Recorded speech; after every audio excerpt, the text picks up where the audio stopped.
ब्रह्मेवाहमतः सिद्धम सच्चिदानंद लक्षणम। जो सच्चिदानंद स्वरूप ब्रह्म में ही हूँ, इसी को युक्ति के द्वारा सिद्ध कर रहे हैं।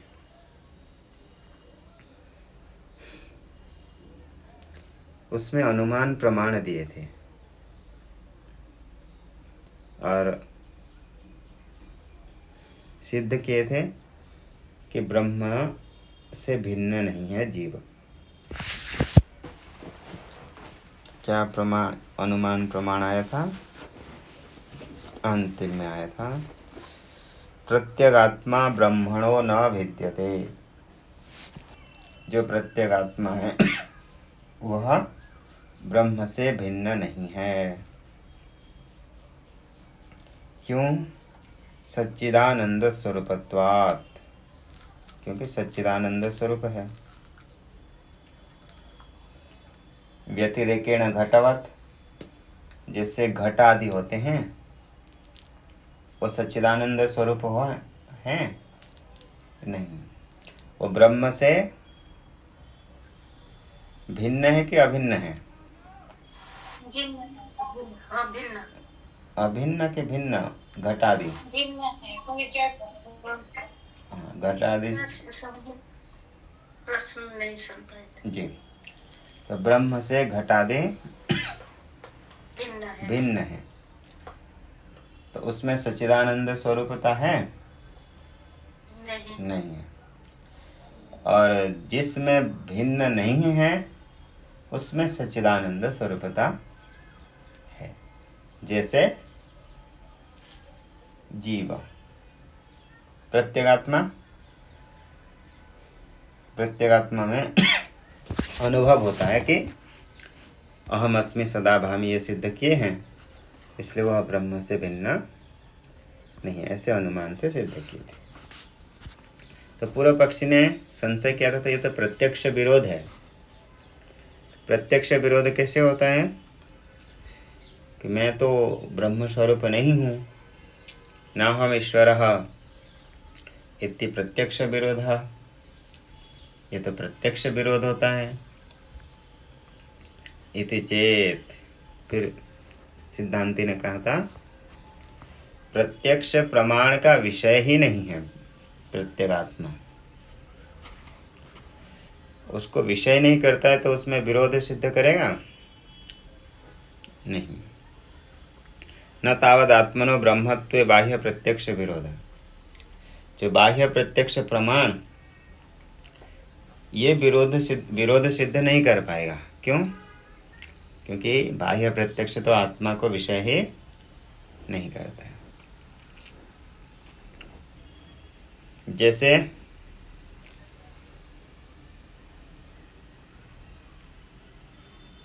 वायु में रूप नहीं है, ऐसा कह पाते हैं। क्यों ऐसे कह सकते हैं? क्योंकि रूप का ज्ञान बाहर होता है। पृथ्वी में, जल में, तेज में किसका ज्ञान होता है? रूप का ज्ञान होता है। वायु में रूप का ज्ञान नहीं होता है। तब इसको प्रयोग कर पाते हैं कि चलो वायु में रूप नहीं है, परंतु भेद जो आत्मा और परमात्मा का जो भेद है उसको प्रत्यक्ष आत्मा को ही विषय नहीं करता है, तो आत्मा के भेद को विषय करेगा प्रत्यक्ष प्रमाण? नहीं। जैसे दो वस्तु हैं, एक है घटः और एक है पटः। घटपट जो हैं दोनों को चक्षु विषय कर रहा है, इसलिए आप प्रत्यक्ष प्रमाण से कह सकते हैं कि घट अलग है और पट अलग है। दोनों अलग अलग वस्तु हैं। परंतु जहाँ पर चक्षु विषय ही नहीं करता है वहाँ पर चक्षु प्रमाण से कह सकते हैं कि ये दोनों अलग हैं। प्रत्यक्ष प्रमाण आदि से नहीं कह सकते।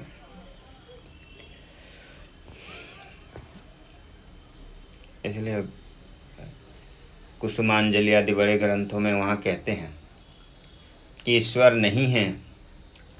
ईश्वर नहीं है बोलने के लिए तो पहले ईश्वर का प्रमाण भी तो होना चाहिए। प्रमाण से सिद्ध है तब आप कह सकते कि इस ईश्वर नहीं है। तो प्रत्यक्ष प्रमाण से आप कह सकते हैं। प्रत्यक्ष प्रमाण का विषय ईश्वर हो ही नहीं रहा है तो प्रत्यक्ष प्रमाण से निराकरण कैसे करेंगे? आगे ऐसे उन्होंने इसलिए प्रत्यक्ष विरोध तो नहीं कह सकते, ऐसे सिद्धांत ने कहा। और मानस प्रत्यक्ष, मन को भी इंद्रियां मानते हैं, तो मानस प्रत्यक्ष से मान लिया जाए विरोध। तो बोले नहीं, मन का भी विषय आत्मा नहीं है। यन मनसा न मनुते ये नाहुर मनोरमतम, वो मन का विषय नहीं है क्योंकि वो मन के भी साक्षी होने से वहाँ मन की प्रवृत्ति नहीं है। यहाँ तक जो अनुमान प्रमाण दिया था पूर्व सिद्धांती ने, उसके ऊपर पूर्व पक्षी ने विरोध, ये बाध दोष दे रहा था। जिस अनुमान का दूसरे प्रमाण के द्वारा अभाव सिद्ध हो जाता है, साध्य के अभाव सिद्ध हो जाता है, ऐसे अनुमान को कहते हैं बाधित अनुमान। कल अग्नि और उष्णता का ये बता रहे थे। जैसे कोई व्यक्ति अनुमान प्रमाण के द्वारा अग्नि को अनुष्ण यानी शीतल ऐसे सिद्ध करना चाहता है और वो द्रव्यत्व हेतु दे करके सिद्ध कर भी देगा अनुमान प्रमाण से कि वह्नि अनुष्णः, क्या कहेगा? वह्नि अनुष्णः। वह्नि उष्ण नहीं होता है, क्यों? द्रव्यत्वात्, द्रव्य होने से। जैसे जल है, जल द्रव्य है कि नहीं? जल द्रव्य है। और जल उष्ण है कि अनुष्ण है? अनुष्ण है। तो देखो वहां पर हेतु भी रह गया, साध्य भी रह गया। द्रव्यत्व भी है इसलिए वो द्रव्यत्व है और अनुष्णत्व भी है। इसी प्रकार तेज में भी द्रव्यत्व है, हेतु रह गया, तो वहां साध्य तो रहना ही चाहिए। कौन सा साध्य? अनुष्णत्व। ये कहेगा, ऐसे कहेंगे यदि कोई ऐसा अनुमान करेगा कि तेज भी अनुष्ण तो होना ही चाहिए, क्योंकि वहाँ हेतु रह रहा है तो साध्य तो अवश्य रहता है। तो फिर बोलते नहीं, ये अनुमान ठीक नहीं है, ये अनुमान बाधित है। अनुमान से तो भले आप अनुष्ण सिद्ध करोगे, लेकिन प्रत्यक्ष छू करके देखेंगे तो अग्नि उष्ण होगा कि अनुष्ण? उष्ण होगा, इसलिए ये बाध हो जाता है।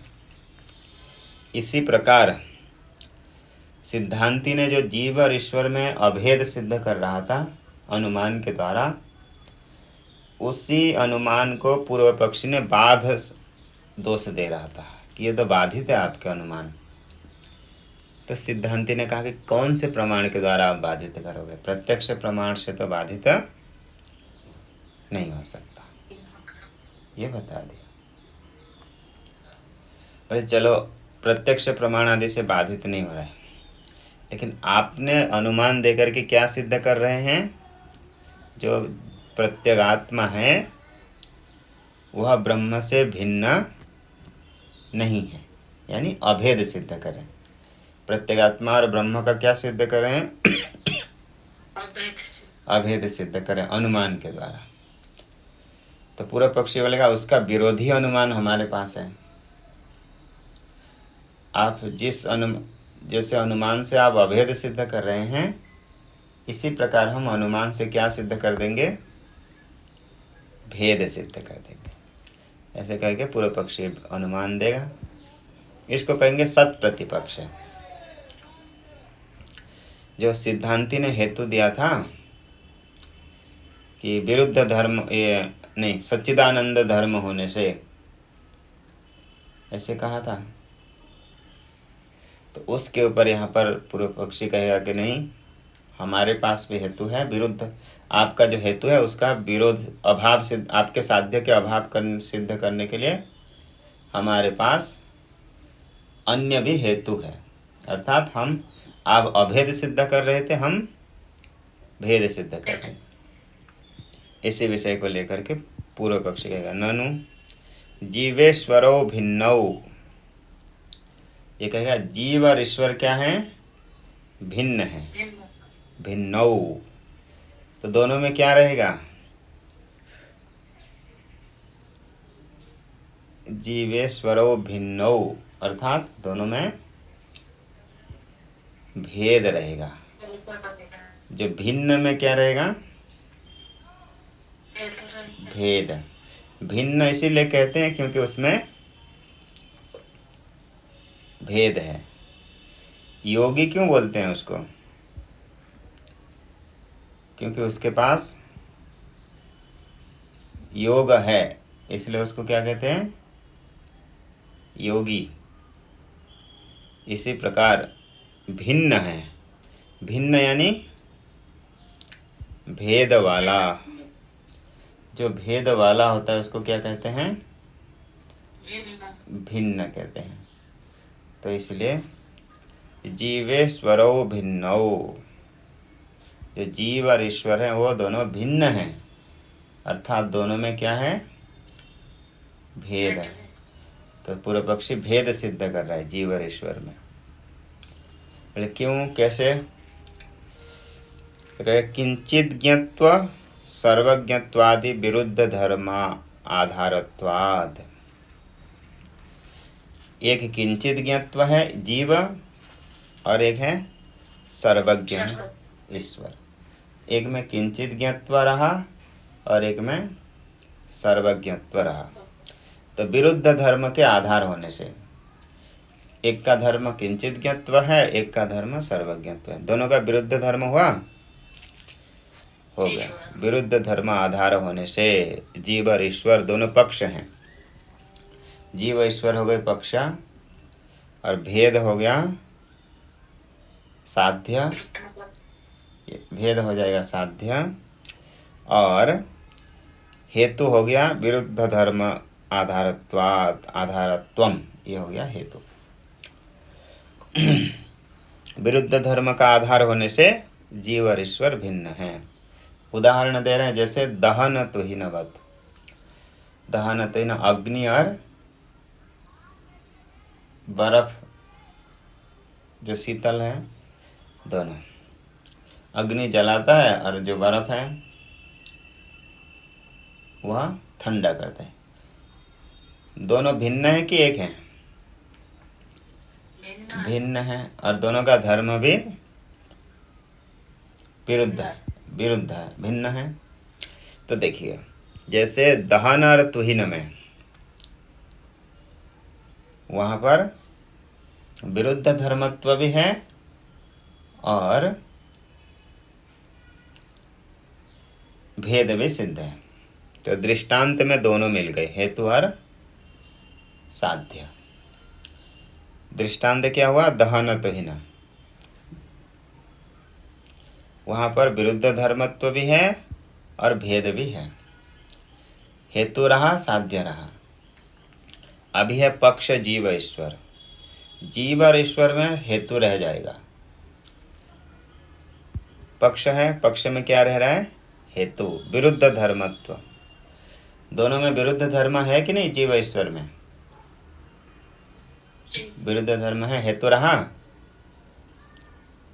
हेतु रहने से उसमें साध्य भी रहना चाहिए, क्योंकि हेतु की अपेक्षा साध्य क्या होता है, व्यापक होता है। साध्य व्यापक होता है और हेतु व्याप्य होता है। जहाँ पर व्याप्य रहेगा वहाँ तो व्यापक तो अवश्य ही रहेगा सदहेतु स्थल पर। जब पक्ष में हेतु रह गया, हेतु क्या है, विरुद्ध धर्म। जीव और ईश्वर में यदि विरुद्ध धर्म हेतु रह गया तो वहाँ भेद भी अवश्य रहेगा। क्योंकि ये सदहेतु मान रहे हैं। तो सदहेतु होने से जहाँ पर हेतु रह जाता है वहाँ पर तो साध्य तो अवश्य ही रहेगा। ऐसा ये पूर्व पक्षी ने कहा और अनुमान प्रमाण से सिद्ध कर दिया कि जो जीव और ईश्वर है वो दोनों भिन्न हैं, दोनों में भेद है, एक नहीं है, दोनों भिन्न हैं। कैसे? क्योंकि दोनों विरुद्ध धर्म का आश्रय हैं, आधार है। दोनों में अलग अलग धर्म रहता है, विरुद्ध धर्म रहता है। दो विरुद्ध धर्म वाले एक हो सकते हैं? नहीं। जहाँ पर विरुद्ध धर्म रहेगा तो वहाँ पर एक नहीं हो सकता है। इस प्रकार से पूर्व पक्षी ने कहा। तो फिर सिद्धांत कहेगा नहीं, इति चेत न विरुद्ध धर्मवतोः वतोर्बिंब प्रतिबिंबयोर उच्च मंद शब्दाधारः आकाशे आधारे आकाशे च व्यभिचारात्। बोले आकाश है, आकाश में शब्द रहता है, रहता है, इसलिए शब्द का लक्षण ही आता, ये आकाश का लक्षण है शब्द गुणकम आकाशम। आकाश किसको कहते हैं? तो बोलते हैं कि जिसमें शब्द जिसका गुण है उसको क्या कहते हैं? आकाश कहते हैं। शब्द जिसका गुण है उसको आकाश कहा जाता है। तो ये जो, नहीं तो आकाश को दूसरे प्रकार से कैसे ही जान पाएंगे, प्रत्यक्ष तो दिखता नहीं है। इसलिए वहाँ पर अनुमान करते हैं कि जो शब्द जिसमें रहता है वही आकाश है, ऐसे कहते हैं। तो आकाश में शब्द रहता है और शब्द का जो प्रतिबिंब ध्वनि प्रतिध्वनि होता है वो भी कहाँ रहेगा? वो भी आकाश में रहेगा। ध्वनि आकाश में रहता है तो प्रतिध्वनि भी आकाश में भी रहता है। विरुद्ध धर्मवतोर बिंब प्रतिबिंबयोः उच्च मंद शब्दाधारः आकाशे च व्यभिचारात्। बोले एक जगह पे मतलब आकाश में बिंब और प्रतिबिंब, जैसे शब्द होता है वो अधिक होगा, उसका जो प्रतिध्वनि होता है उससे कम होता है। तो एक अधिक है और एक न्यून है, कम है। तो दोनों विरुद्ध धर्म है। दोनों विरुद्ध धर्म एक जगह पे नहीं रहते हैं, आकाश में रहते हैं। तो ये नहीं कह सकते कि विरुद्ध धर्म एक जगह पे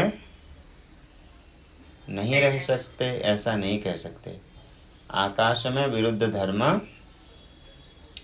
रहता है। विरुद्ध धर्म क्या है? बिंब और प्रतिबिंब, ध्वनि और प्रतिध्वनि, दोनों विरुद्ध धर्म रहते हैं। तो आकाश में विरुद्ध धर्म तो रहा, लेकिन आकाश में भेद है नहीं है। पूर्व पक्ष ने क्या सिद्ध कर रहा था? देखिए, जहाँ पर विरुद्ध धर्म होते हैं वहाँ पर क्या हो जाता है, क्या सिद्ध होता है? भेद सिद्ध होता है। पूर्व पक्षी का कहना है कि जहाँ पर विरुद्ध धर्म रहता है वहाँ पर क्या रहता है? भेद रहता है। आकाश में विरुद्ध धर्म है कि नहीं? है, लेकिन वहाँ भेद है नहीं है। आकाश अकेला है, एक है आकाश है। आकाश में भेद हुआ नहीं रहा, साध्य नहीं रहा भेद, परंतु हेतु रह गया। हेतु रहा परंतु साध्य नहीं रहा। तो ऐसे हेतु को क्या कहा जाता है? व्यभिचार हेतु। ये ऐसे हेतु को क्या कहते हैं? व्यभिचार हेतु। साध्य के अभाव वाले में जो हेतु रहे उस हेतु को क्या हेतु कहते हैं? व्यभिचारी हेतु। व्यभिचारी हेतु, जो साध्य के अभाव वाले में जो हेतु रह जाए ऐसे हेतु को कहते हैं व्यभिचारी हेतु। तो यहाँ पर जो साध्य है भेद, भेद तो नहीं है आकाश में, परंतु वहाँ पर हेतु रह रहा है, क्या है? विरुद्ध धर्म। तो आपने जो विरुद्ध धर्म को लेकर के जीव और ईश्वर में भेद सिद्ध किया था, वो सिद्ध नहीं कर पाओगे। क्यों नहीं कर पाएंगे? क्योंकि आप जिस अनुमान से सिद्ध कर रहे हो, जिस हेतु से आप सिद्ध कर रहे हो, वो हेतु व्यभिचारी हेतु है। और व्यभिचारी हेतु के द्वारा आप अनुमिति नहीं कर सकते हैं। आपको व्याप्ति ज्ञान होगा ही नहीं। व्याप्ति ज्ञान नहीं होगा तो अनुमिति नहीं होगी। इसलिए पूर्व पक्षी ने जो अनुमान दिया था कि जीव और ईश्वर भिन्न हैं, जीवेश्वरो भिन्नौ, जीव और ईश्वर भिन्न हैं विरुद्ध धर्मत्वात्, विरुद्ध धर्म वाला होने से, ये अनुमान ठीक नहीं है। क्यों नहीं है? क्योंकि इसी अनुमान में दोष है, इसी हेतु में दोष है। कौन सा दोष है? व्यभिचार दोष है। और व्यभिचार होने से उस हेतु को क्या कहेंगे? व्यभिचारी। ये व्यभिचारी हेतु है, इसलिए इसके द्वारा साध्य की सिद्धि नहीं हो पाएगी, भेद का सिद्धि नहीं होगी। तो इसलिए अनुमान प्रमाण से जीव और ईश्वर का भेद सिद्ध हुआ नहीं। तो बोलेगा चलो कोई बात नहीं, अनुमान प्रमाण से बाध नहीं हो रहा है आपका अनुमान, सिद्धांति का अनुमान। जो सिद्धांति का अनुमान क्या था, हिंदी में भी बता सकते हैं? ये था कि जो जीव है, प्रत्यगात्मा है, वह ब्रह्म से भिन्न नहीं है। क्यों? सर्वज्ञत्वादि धर्म होने से, सच्चिदानंद स्वरूप होने, सर्वज्ञत्वादि नहीं, सच्चिदानंद स्वरूप होने से ये जो अनुमान दिया था। अब सिद्धांति तो जीव और ईश्वर में क्या सिद्ध कर दिया? अनुमान से अभेद सिद्ध किया। तो प्रत्यक्ष प्रमाण से उस अनुमान का बाध हुआ नहीं हुआ। जो सिद्धांति ने अनुमान दिया था उसका प्रत्यक्ष आदि प्रमाण से बाध हुआ नहीं हुआ।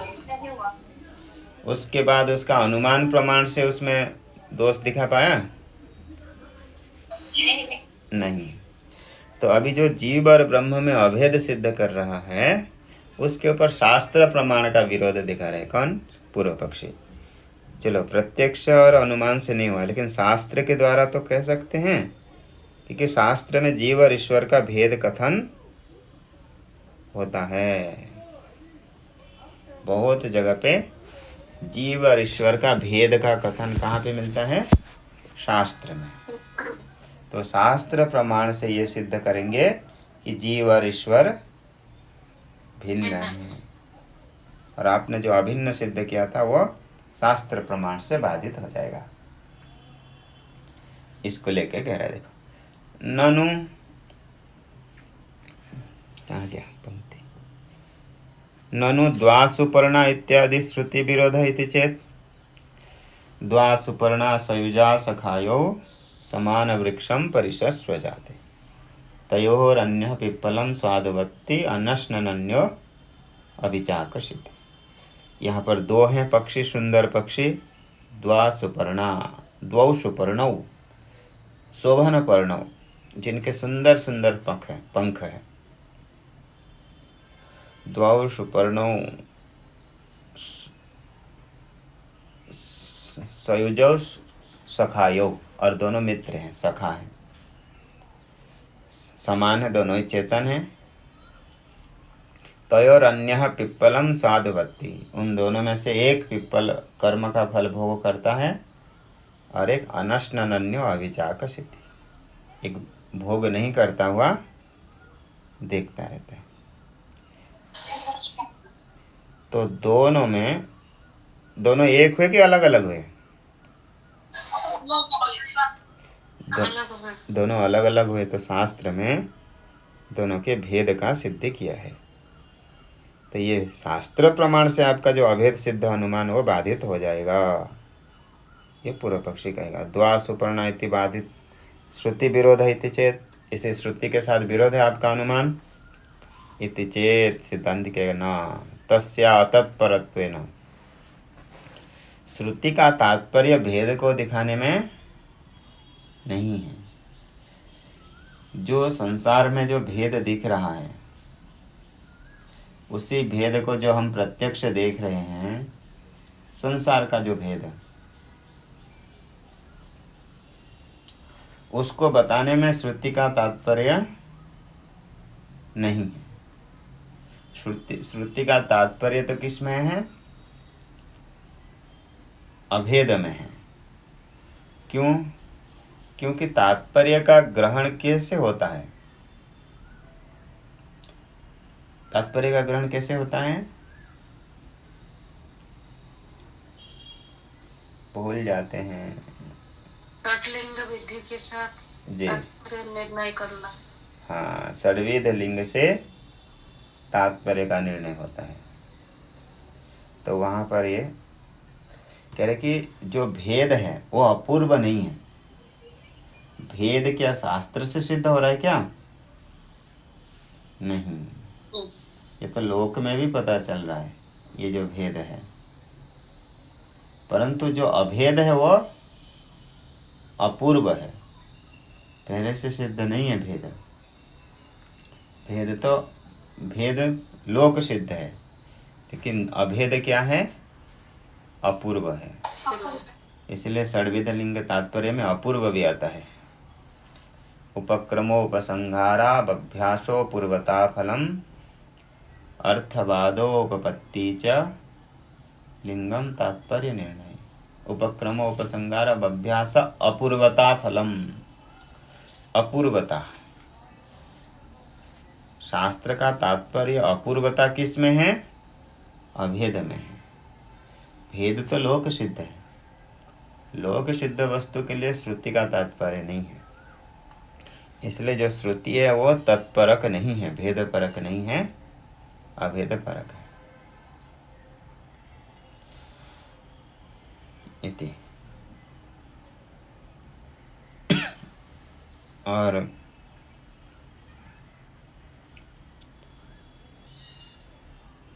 कठोपनिषद में भी आता है, ऋतम पिबंतो सुकृतस्य लोके। वहाँ पर ये गुहा प्रविष्ट अधिकरण ब्रह्म सूत्र में विचार करते हैं, तो वहाँ पर आया है कि कोई बुद्धि आदि भी उसका पान करने वाला हो, ऐसा संशय हो सकता है।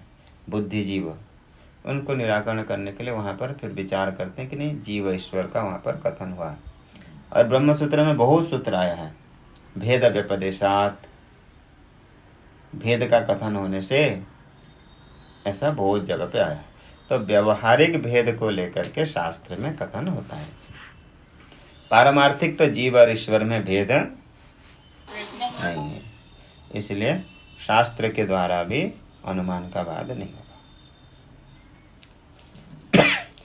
तो आगे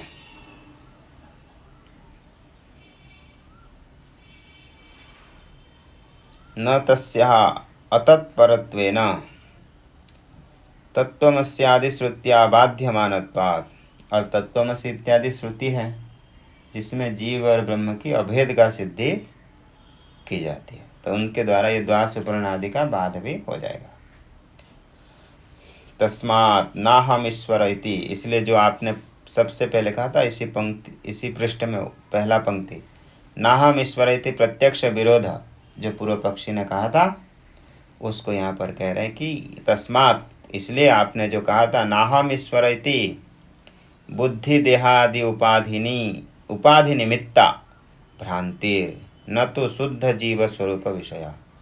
इसलिए जो ये व्यवहार होता है कि नाहम ईश्वर, कि अहम मैं ईश्वर नहीं हूँ, तो मैं शब्द से यहाँ पर कोई शुद्ध ब्रह्म को लेकर के कह रहे हैं?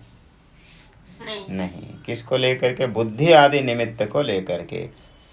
बुद्धि देहादि उपाधि निमित्ता ये व्यवहार है।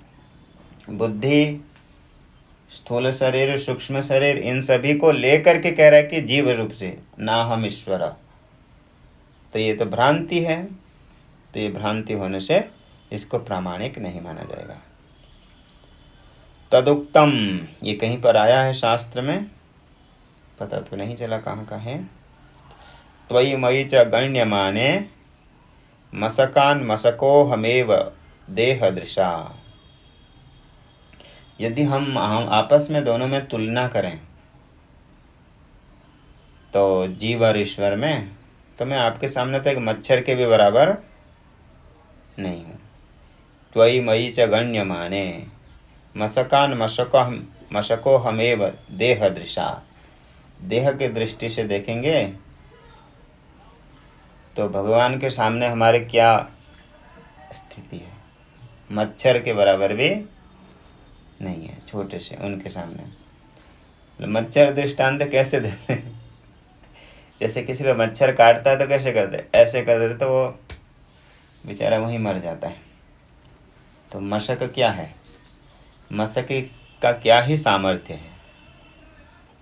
इसी प्रकार यदि हम दोनों में विचार करेंगे देह की दृष्टि से उपाधि को लेकर के, पई मई च गण्य माने ऐसे गणना करेंगे तो मशकान मशको हमेव देह दृशा, मच्छर से भी मच्छर से। विश्वश्चाधिकम विश्वाधिकश्च ते,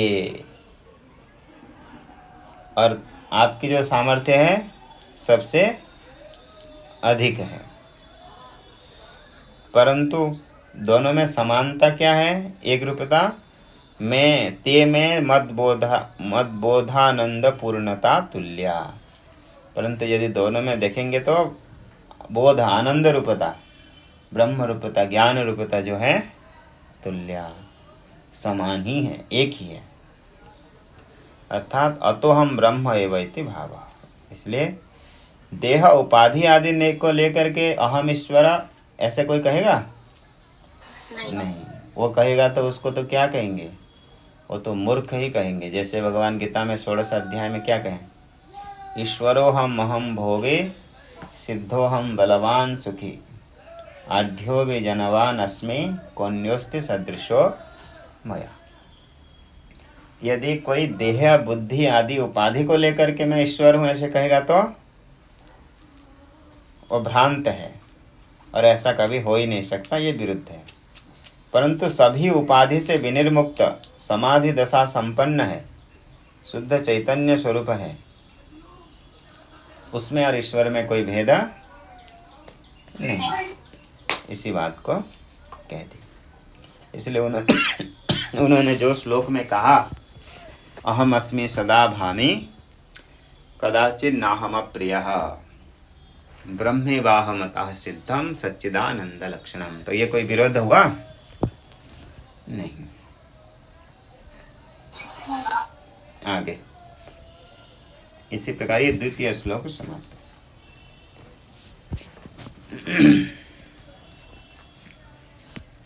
ननु यह सर्वज्ञ सर्वविद इत्यादि श्रुत्या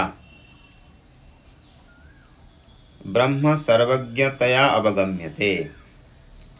शास्त्र में देखेंगे यह सर्वज्ञ सर्वविद, मुंडकोपनिषद में आता है, यस्य ज्ञानमयम तपः, जिससे नाम रूप अन्न सब की सृष्टि हुई, यतो वा इमानि भूतानि जायन्ते येन जातानि जीवन्ति येन अभिसंविशन्ति तद ब्रह्म तद विजिज्ञासस्व, ऐसे शास्त्र में आता है। वह ब्रह्म है जिससे जगत की उत्पत्ति स्थिति लय होता है, जन्माद्यशयतः सर्व जगत कारणम, कारणतया सभी जगत के कारण रूप से ब्रह्म का कथन किया जाता है। परंतु जो मनुष्य है वो इतना सामर्थ्य है उसके अंदर, प्रत्यगात्मा नहीं। प्रत्यगात्मा तो स्वशरीरादिकम अपि साकल्येन न जानाति, परंतु जो प्रत्यगात्मा है वो तो अपने शरीर को भी नहीं जानता है। हमारे अंदर क्या चल रहा है हमें ही नहीं पता ऐसे बोलता है वो। तो प्रत्यगात्मा तो स्वशरीरादिकम अपि साकल्येन न जानाति, शरीर आदि में क्या हो रहा है क्या है पता ही नहीं चलता है, कितने उसकी खोज करने पर भी। तो स्वातंत्र्येण किंचित कर्तुम अपि न शक्नोति, और जीव तो इतने वो है कि दुर्बल और स्वतंत्र रूप से कुछ करना चाहता है तो अकेले कर भी नहीं सकता है। स्वातंत्र्येण किंचित कर्तुम अपि न शक्नोति। लेकिन कभी कभी अहंकार होता है ना कि मैं ही सब कुछ करता हूँ, मैं करा देता हूँ, इसने कर देता हूँ, मैं ये करता हूँ, ये वो कर देता हूँ। वास्तव में तो क्या ही कर सकता है। तत्कथमस्य सर्वज्ञेन सर्वकारणे च ब्रह्मणा अभेद। तो फिर कैसे भेद हो सकता है? देखो पुनः पुनः उसी बात को बोल रहा है, क्योंकि ये बुद्धि में उतरती नहीं है ना। ऐसे कैसे हो सकता है ये कह रहे कि तत्कथमस्य सर्वज्ञेन सर्वकारणेन च ब्रह्मणा अभेदः। जो सर्वज्ञ सर्व कारण है उसके साथ कैसे हो सकता है अभेद? आप कितने भी कहो हम मानेंगे ही नहीं ऐसे कह रहे हैं। इति आशंक्य प्रत्यगात्मनो अपि तद्वयम तदृशम उपपादयति। ये कुछ मीठा है, इसमें पता ही नहीं चल रहा है। प्रत्यगात्मनो अपि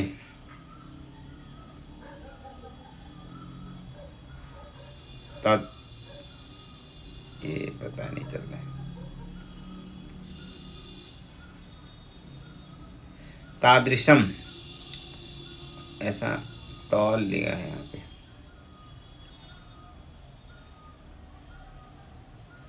इसको विचार करके बताएंगे। मतलब तात्पर्य है कि जो प्रत्यगात्मा भी वही स्वरूप है। इसी बात को दिखाने के लिए आगे का स्वरूप श्लोक आरंभ कर रहे हैं।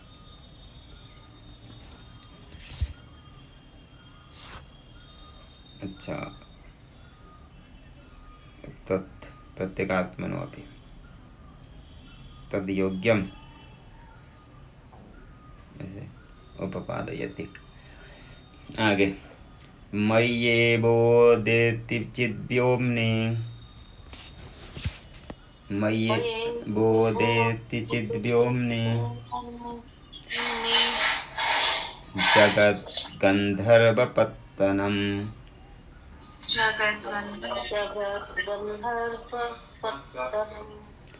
अतोऽहं न कथं ब्रह्म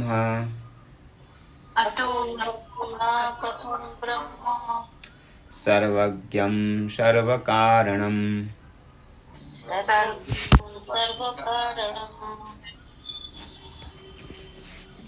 मय्येवोदेति चिद्व्योम्नि जगद्गन्धर्वपत्तनम्।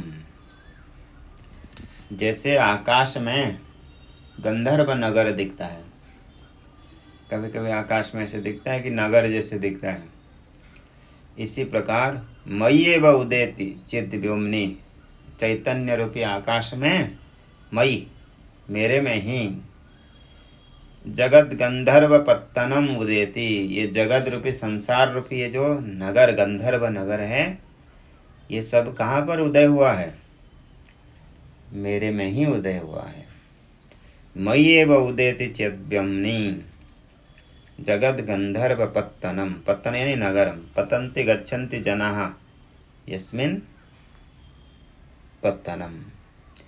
लोग कहाँ भागे भागे जाते हैं? गांव से शहर की ओर, इसलिए पतन्ति गच्छन्ति इति पत्तनम। तो जगत गंधर्व पत्तनम, ये जो जगत है गंधर्व पत्तन के समान है। और कहाँ दिख रहा है?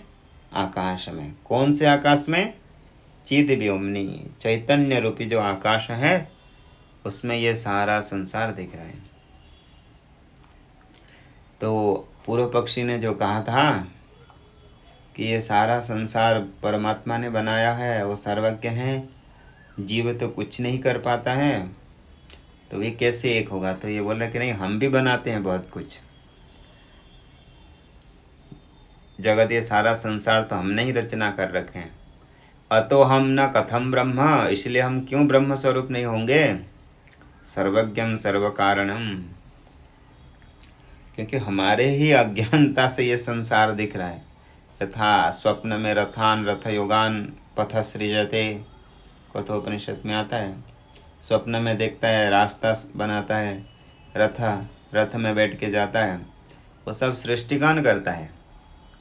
स्वयं ही सृष्टि करता है स्वप्न में। इसी प्रकार ये संसार भी हम ही तो बनाए हैं हमारे चैतन्य रूपी स्वरूप में। अतो हम न कथम ब्रह्म, इसलिए सब इतने सारे बनाने वाले, सर्वज्ञम सर्व कारणम, अहम कथो न कथम न ब्रह्म, हम कैसे ब्रह्म नहीं होंगे, अर्थात उससे हम भिन्न नहीं है। आज का समय हो गया है, आगे